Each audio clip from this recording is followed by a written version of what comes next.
జగిత్యాల జిల్లా కోరుట్ల నియోజకవర్గంలో YSRTP అధినేత్రి YS Sharmila పాదయాత్ర చేస్తున్నారు. నిర్మల్ జిల్లాలో పాదయాత్ర ముగించుకుని జగిత్యాల జిల్లాలో అడుగుపెట్టిన వైఎస్ షర్మిలకు ఒగ్లాపూర్ వద్ద జిల్లా నేతలు స్వాగతం పలికారు.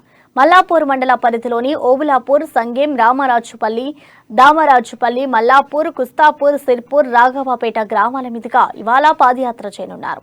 సాయంత్రం 4 గంటలకు కుస్తాపూర్ గ్రామ ప్రజలతో ముచ్చటించనున్నారు.